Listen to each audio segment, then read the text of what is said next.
We don't have any postcards to open this week, but we've got this from Aaron in Hell's Kitchen, which feels like it's got postcards in it. Oh, I'm destroying what's inside.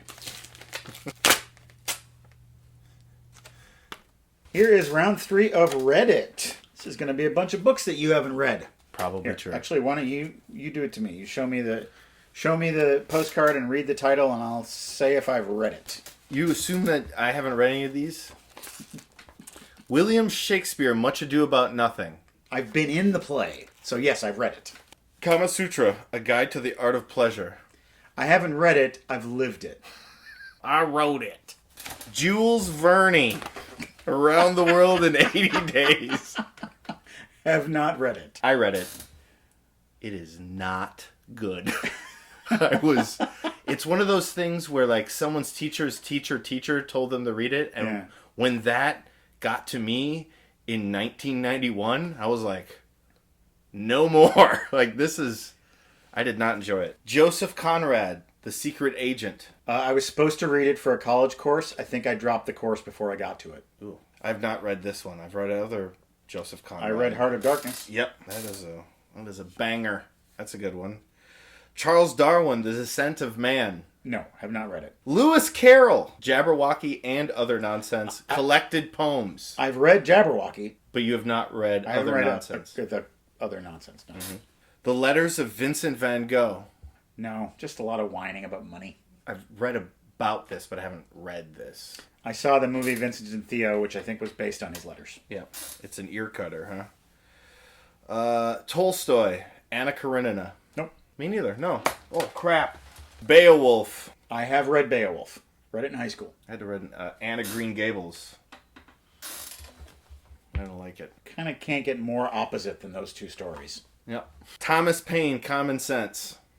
No. I read a history book about it, but I've not read it. I should really read that so I can get some. Common Sense. He was a OG patriot. When you go to our website, welcometothebasementshow.com, you can see all of our episodes, and there are also PayPal donation buttons that you can click on to make a one-time or rolling monthly donation to support this show. Donation was the word I said. I'm not sure the word I actually said, but what I meant to say was donation. Rolling donations can be any amount that you want, and they really help us out. This is a list of some of our rolling monthly donors. Vincent, Jeremy, Ryan, Patrick, Vance, Bridget, John, Eden, Luke, Elizabeth, Grace, Neil, Brian, Clayton, Samuel, Aaron, The Factory Boys, Simon, Wilson, Jay, and Kevin. The rest of our donors later in the show. And now, viewer questions. Langley M. Neely, in the spirit of Towering Inferno, what are some contemporary films, last 20 years, that you wish had been released with an intermission? Considering the recent trend toward longer films, I'm surprised not many films have brought the intermission back. I think films are getting longer and intermissions still are scarce, mainly because modern films are more conscious of pace and having a faster pace and building momentum. Mm-hmm. Whereas older movies kind of take their time.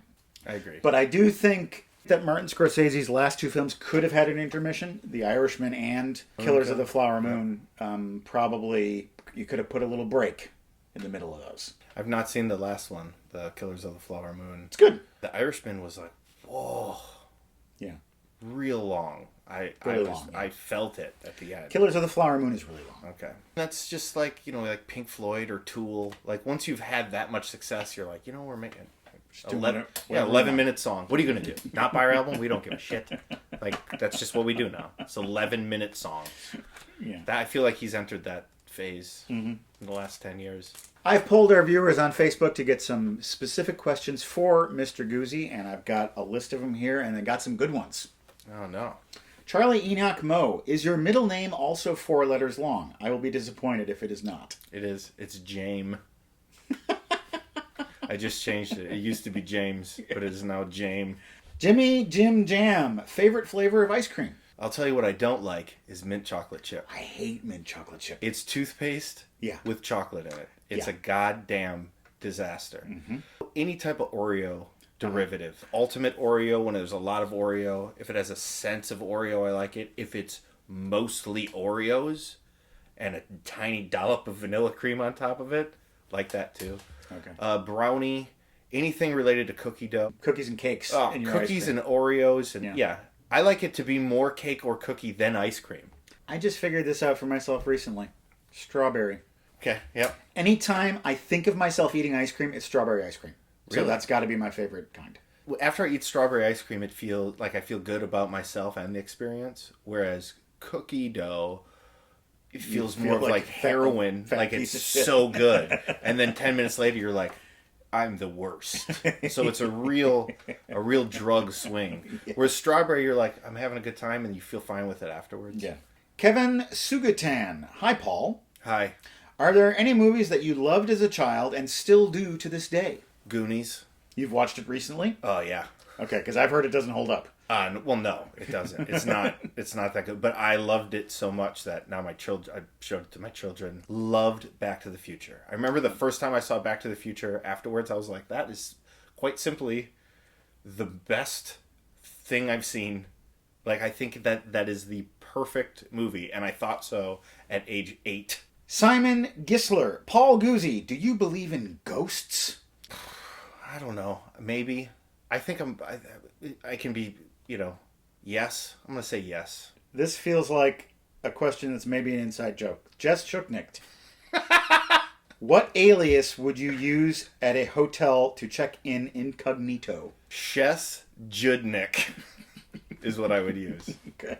Jess is a mutual friend of ours. I've tried to get Jess on this show, but we were unable to make it happen. Maybe someday. You'll like it. You'll like it when Jess is here. And finally, Gerard Hazelwood. Who is a person you respect a lot but would never want to meet them?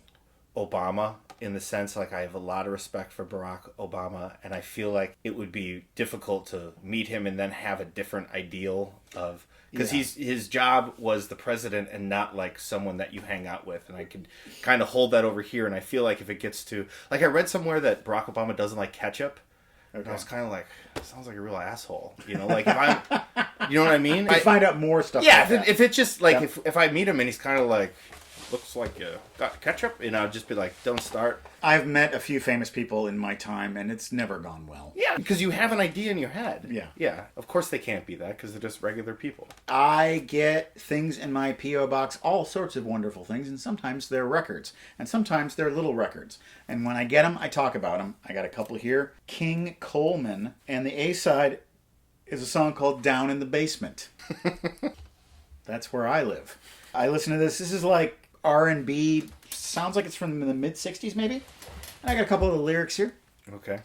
Down in the basement, see what it's all about. Down in the basement, we can sing and shout. Down in the basement, you can play with my toys.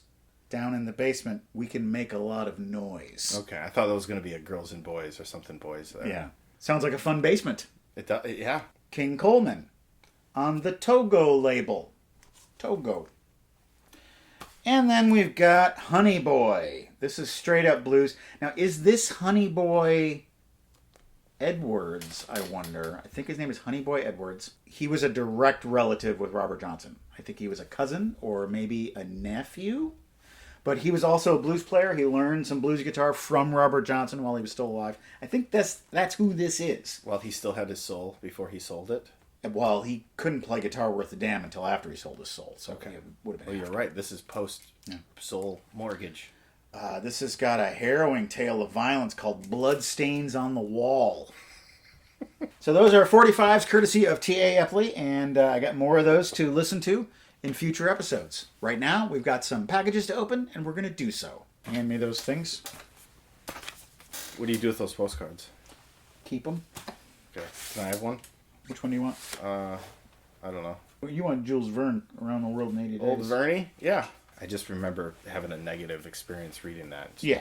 I don't, This is from Kyle in Madison, Wisconsin. Why don't you open that up? Okay. And I'm pretty sure this is another 45 from T.A. Epley. On Low Gap Road, a collection of poetry and vignettes by Kyle. Oh, look at that. That's Kyle's book. That is awesome. Cool. Oh, wait a minute. I said he was from Madison, but that was my own P.O. box. I was reading that. The poems are coming from within the house. This is a single by Ghost. Look at that cover, huh? That's going to be good. A cinch for a Crazy World of Arthur Brown fan like yourself. Keep on keeping on. Thank you, T.A. Epley. This has got such songs as Kiss the Go-Goat. And Mary on a Cross. It says 7 inches of satanic panic. Well, that's our time on unboxing. Thank you for joining me here in the basement. I hope Thank you you had for a good having time. me. Where the boys and the toys make noise. Mm-hmm.